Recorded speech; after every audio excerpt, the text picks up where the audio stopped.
All right, big week out there. If you had kindergartners graduate, if you had fifth graders graduate into junior high, if you had eighth graders graduate going into high school, or seniors graduating going into college, it's a lot of graduations when you think about it. And so I had one of my kids be part of that graduation, so it was pretty awesome. I've got an eighth grader who is now a freshman in high school, and that's pretty cool. It's one of the things that I said is like, you know what? It's one of those sayings. This is the oldest you've ever been, and this is the youngest that you will ever be again, because you are quickly getting older. You're growing up. How many guys look at yourself this morning and kind of go, man, I am just getting older, man. Like you never thought that you'd be sitting in that chair right now thinking, because your pastor just said that to you, I'm old. You know, you're looking in your 40s going, I remember looking at my parents in their 40s and my dad's wrinkly hand. And now I can pinch my hand and my skin stands. It's weird. And no matter how much lotion I put on there, changes that. What happened? Except my wife's hand is still like a 20-year-old. Yep. So. Brownie points. You know, I'm a kid of the 70s, born in 1970. And there's so many games that we used to play in the 70s that did not require an app. So our kids are totally missing out on all the fun that we used to have back in the old days. Remember playing like Mother May I? I mean, do your kids still play Mother May I? I don't know. But I can remember, and I have a vivid memory of this. I remember just being like 5, 6, 7 years old, and I'm in my front yard in Granada Hills, down in Southern California, and we have this like flower bed, and it's like a brick kind of surrounding it. And my mom is sitting on the bricks, and she's doing Mother May I, and me and my two brothers are like at the end of the grass, and we're just trying to like hurry up and try to beat one another. And in the middle of Mother May I, an earthquake hits, and it just goes, you could see like the ground just kind of move. And I just remember that with Mother May I. One of those games you can play in the summertime. You can also play it in the wintertime. Another favorite was Simon Says. Do you guys still play Simon Says with your little kids? I mean, we used to play Simon Says all the time. And Simon Says is just one of those games where one person's the shot caller, right? He is Simon. And he's got like 3 or 4 other people. It could be a whole crowd. It could be an entire classroom. I think I remember playing it in school back in those days. And you had to do whatever Simon said to do. And he tried to fake you out, right? And try to go, out. I didn't tell you to do that. Simon says, put your hand on your head. I was going to make you guys do that this morning. But I don't know if you guys would really play this game with me today. So I'm not going to make you. Unless you want to play. Who wants to play? Go with you, okay. You know, Simon says, rub your belly. Simon says, jump up and down. Simon says, stop. You know, and if they keep jumping, like, oh, you're out, you know. And you keep trying to fake them out. And it was one of those fantastic games. But in the church, Jesus says, somehow we don't play that game quite the same way. I mean, when we were playing Simon Says, we were listening very closely, and we did exactly what Simon said because we wanted to win. Because that was the game. If Simon said to do it, no matter how crazy it was, put your finger in your ear, you know, do something to the person next to you, you would do that. But we have something called Jesus Says. And it's like Jesus says something, and sometimes we just feel like it's an option. I don't know, I just went boom. That maybe we feel like we don't have to do it. That maybe it's just something that we have to memorize. And but Jesus says a lot of things. I mean, since January, when we first started this new year, Fred says, you know what? The only thing that we're going to go over right now are what are the commands of Christ. You could put in those words, Jesus says. And it's like, oh, hey, I've got my flashcards. You know, I've got like, I'm going to get all 49 of those things, and I'm going to get to know those 49. I'm going to memorize those things. But Jesus doesn't ask you to memorize those things. What is he asking you to do? He's asking you to do them. You know, can you imagine if I go home and I tell my kids, hey, McKenna, I want you to clean up your room. And Spencer and Brendan, I want you to clean up after the dog, and I want you to mow the lawn. And then all my kids just like immediately, like they're such obedient kids. They just take off and they go.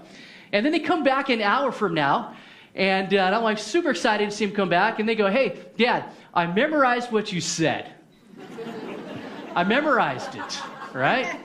And not only did I memorize it, I could tell you it in Spanish. And I was like, wow, that is neat. I'm not going to think that at all. That's not what I asked you to do. I didn't ask you to go home and memorize this. I didn't ask you to memorize it or say it in another language. I asked you to do it. All right? They go, hey, but Dad, wait. I got friends that are coming over, and we're going to get together, and we are going to visualize what my room would look like if I cleaned it. I could just imagine what the yard would look like if I mowed the lawn and cleaned up after the dog. I'm like, no, my kids know better than that. We know better than that. That's not what we meant when we said, go clean up your room. Go mow the lawn. I didn't want you to memorize what I said. I didn't want you to tell me in 1 or 2 or 3 different languages or give me a word study on what I said. I know what I said. And what I said is I wanted you to do something, not just know what I said. Because you see, Scripture is pretty clear. It's pretty clear on what we need to be doing. Jesus says a lot of things. And today's message is found in Mark chapter 1, verses 16 through 18, as well as in Matthew chapter 4. And I know that every single one of you sitting here probably, if not most of you, have memorized this verse. And some of you I know are living this verse out as well. Others of you are like, I'm not quite sure what I'm supposed to do with this verse. But as soon as I read, you're like, I know the rest of the story. I know the rest of the verse. Passing along the Sea of Galilee, Jesus saw Simon and Andrew, the brother of Simon, casting a net into the sea, for they were fishermen. And Jesus said to them, what is it? Follow me. Follow me and I will what to you? I'll make you fishers of men. And immediately they left their nets. What an amazing, quick, fast response. Immediately they left their nets. You know, what does it mean to be a follower? I think today we have totally goofed up what it means to be a follower. I mean, do you know that the top 10 people that are followed on Instagram, they have a combined total of over 950 million followers. Those are people like Justin Bieber, Katy Perry, Taylor Swift, some of the Kardashians and the Jenner girls, all that kind of stuff. They have over 950-something million followers. That is a ton of followers. And if you were to ask them, what is a follower? They'd say something like this. Well, you will get up-to-date on your own personal timeline tweets of what I'm eating, what I'm wearing, who I'm hanging out with, where I'm going, and what I feel like. And you'll see all my vacations and extravagant lifestyle. And what I believe in, I'm just going to put on there as well, right? And so you think, oh, so that's what a follower is. So you think that's what Jesus is asking us to be. So you know what? I want you to follow me on my tweets. Know what I think and know what I say. I don't think that's what Jesus meant when he says, hey, be my follower. You know that 950 million followers of those 10 people, that's almost 3 times the population of the United States. That is a ton of people listening, watching, following what these people have to say. I mean, no wonder our values, our morals, our standards, even our politics, or sometimes our kids, because this is who they follow. This is who they're listening to. It gets kind of a little bit twisted and messed up because what they say matters. They're following them. I think it's time to take back the meaning of what it means to be a follower. It's not just to be a fan of some of these popular people and influential people. We need to just stop taking notes and just memorizing scriptures. I'm not knocking Bible memorizations. Please don't hear that. I mean, I've got these for a reason. I mean, they're in my office, and I refer back to them. I can't tell you that I've memorized them. But I will tell you that I look them over, and I know them when I hear them. You know what I mean? Because I want to practice these things. I want to be what Jesus says for me to be. And so Jesus is just not asking you to follow his tweets or to be his fan on Facebook and see where he is in the next city or who's being mean to him and whatever, right? That's not what Jesus is asking. Jesus says in Mark 1, he says, follow me. Follow me. And then I like what the following verse says. and I will make you become a fisher of men. Follow me, and I will make you a fisher of men. So before Jesus said that, here's the backdrop. Jesus just got baptized by John. He has been tempted in the wilderness for 40 days, and he's come out, and he beat Satan in that. And he's been rejected in his hometown of Nazareth, and he's walking along the Sea of Galilee.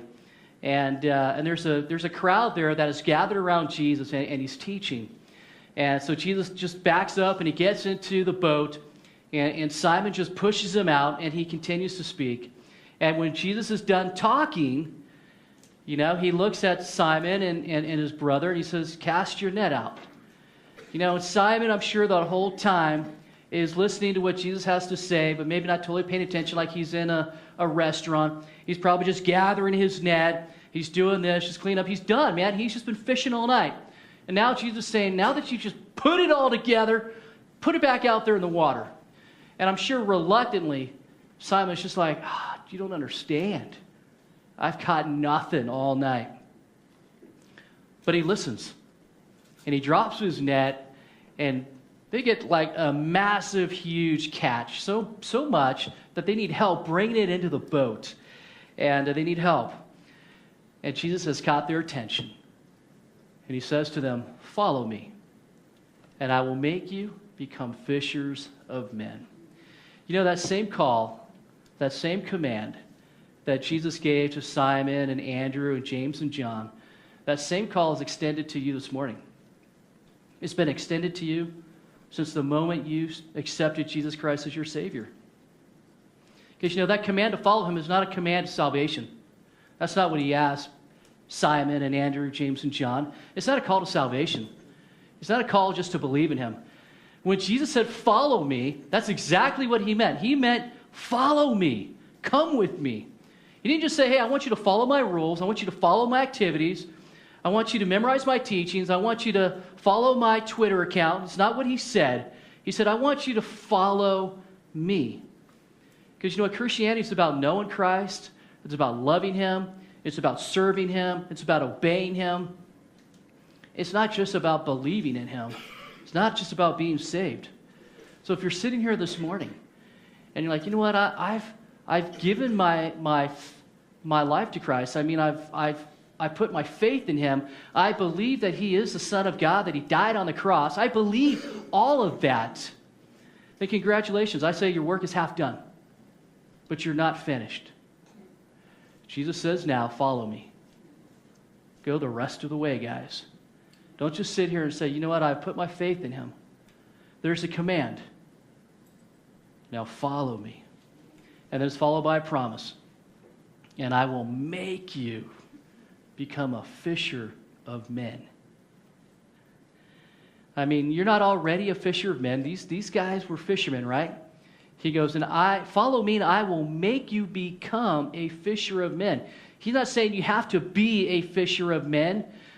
He doesn't say any of that stuff. He says, if you follow me, this is what you will become. You'll become a fisher of men. I'll make you into something that you currently are not. You're not currently catching men. You're just catching fish. If you follow me, you'll become a fisher of men. In those days when a rabbi, a teacher, would call somebody out to be his disciple and say, hey, I want you to follow me. That was a big deal for that guy, for that student. That rabbi has asked me to be his disciple. And the goal of that disciple was to be just like his teacher. It was to actually become what that teacher is. And so a lot of the rabbis, when they would call their disciple, it was like, I want you to know the law, study the law, obey the law, enforce the law. This is what your life is going to be about. You are just sold out to the law. And you look at Jesus, when he called out his disciples, he says, follow me, but his words are different. And I will make you a fisher of men. I think it's pretty rad when you think about it like that. That's the call of Jesus. He's not asking you just to know the law, enforce the law, obey the law, all these kind of law-driven stuff. He's asking you to be like him. If Jesus says, hey, you know what, if I'm asking my disciple to be like me, Jesus says, hey, if you're going to be like me, you are going to be a fisher of men. So how does Jesus make us into fisher of men? You know, I asked that with another question then. How did Simon, Andrew, James, John, and a bunch of these other guys become fisher of men? How did it happen to those guys? It happened because they were with Jesus. They watched him and everything that he did. They listened to everything that he said.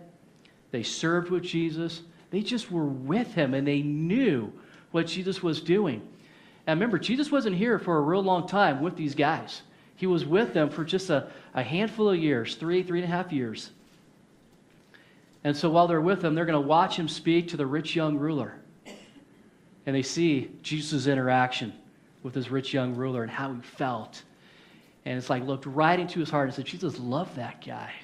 But that rich young ruler ended up walking away. They're going to listen to Jesus having a conversation with a woman at the well, you know, and how he interacted with her.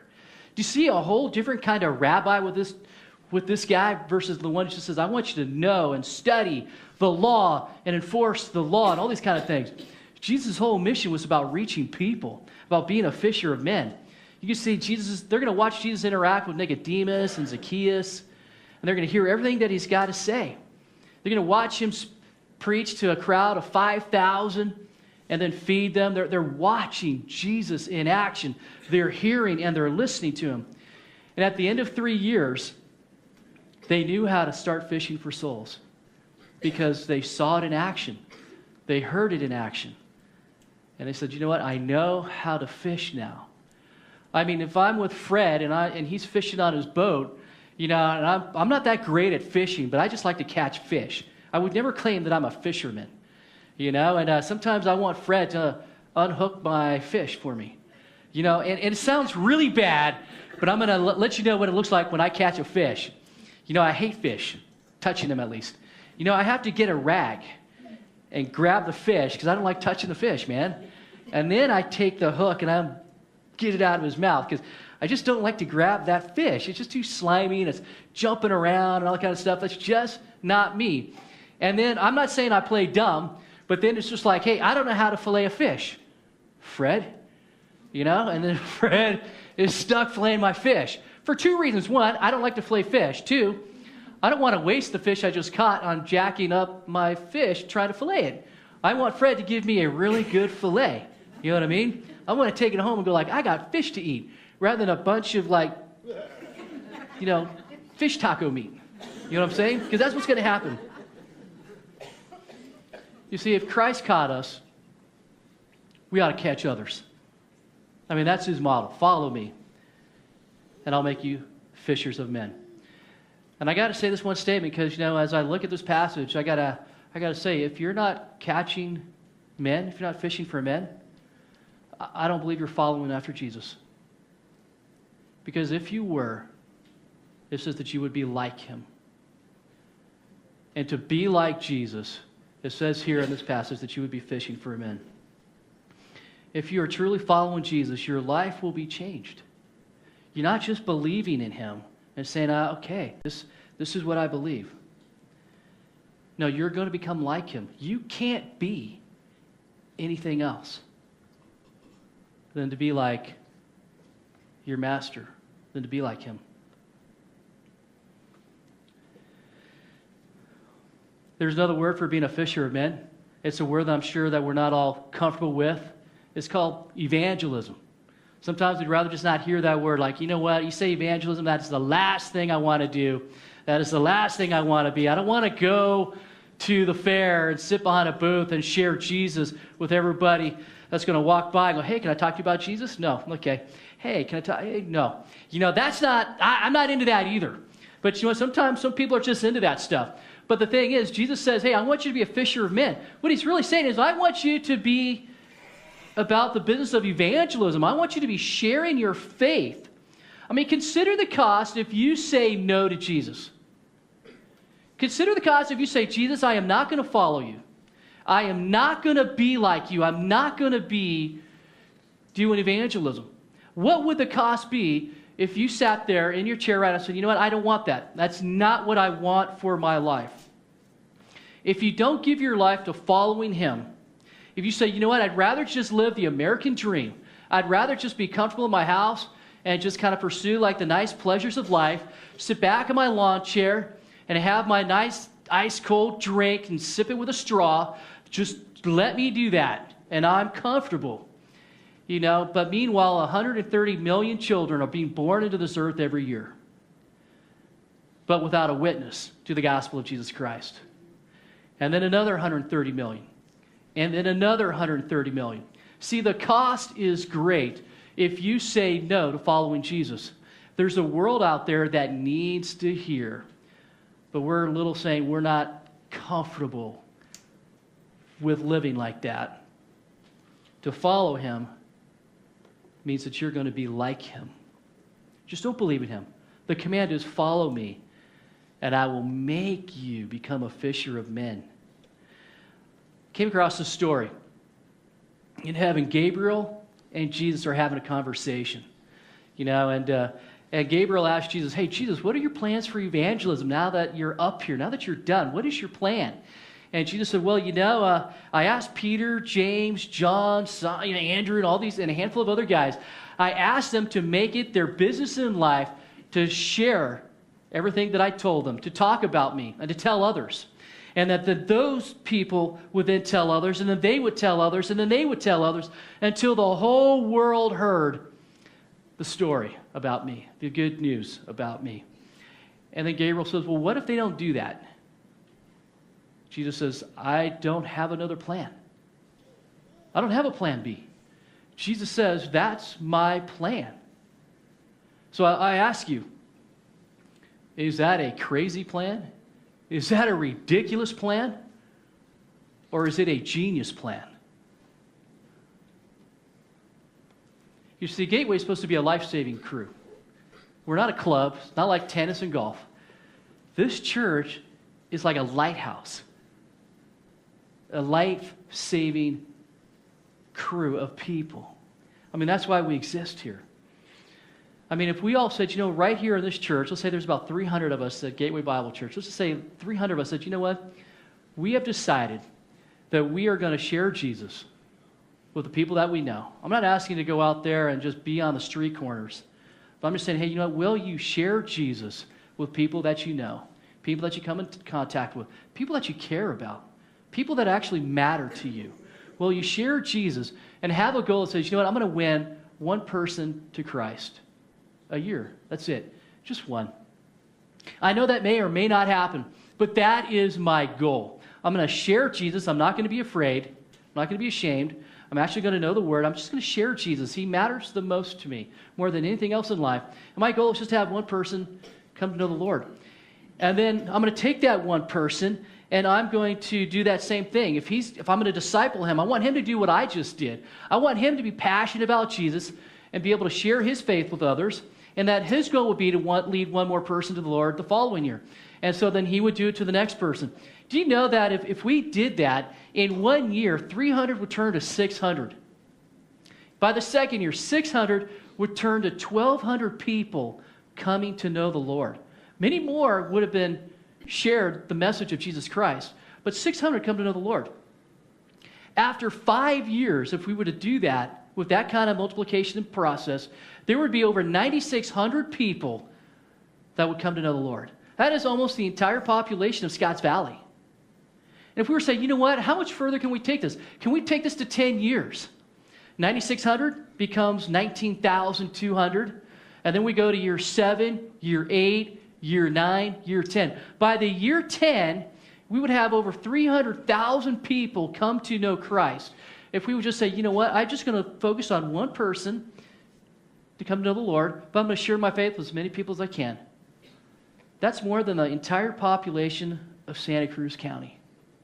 Just by saying, you know what, I'm just going to make that a goal. Whether or not you meet your goal, it's just like, I'm just going to say that matters. Now, we know that that command matters. What is the first thing that comes to your mind when you know somebody is near death, when they're dying? The one question that comes to your mind is what?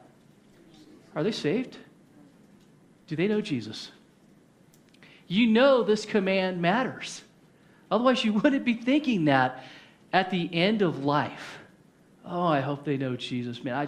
Somebody has to pray with this person. Someone needs to share the gospel with this person. Why not share it with them while they're alive? Why do we have to feel that urgency and that worry when it comes to the last moments of their life, when they're close to death?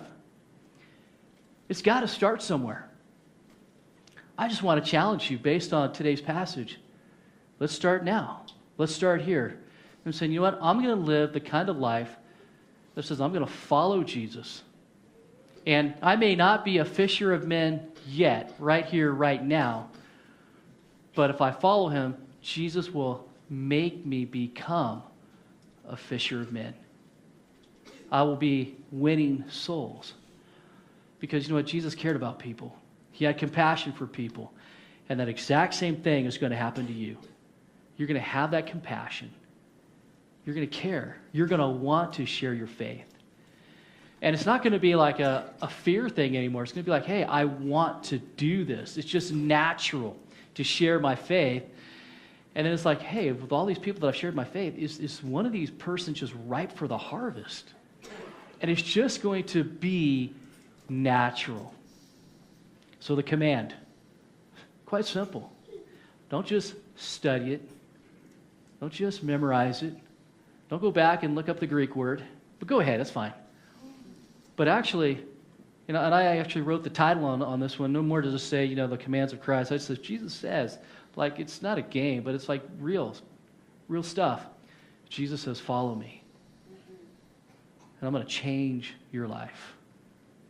Let's pray. Jesus, it is all about you. And Lord, forgive us for what we've made it. Sometimes we said it's about our own cares, about our own comforts, but God, life is short and eternity is long. God, help us to live like that. Help us to live in obedience to your commands, to your word. Help us not to get caught up in our own lifestyles and our own agendas, but God, help us to get caught up in your plans, in your purpose, and in your will for our life. In Jesus' name, amen.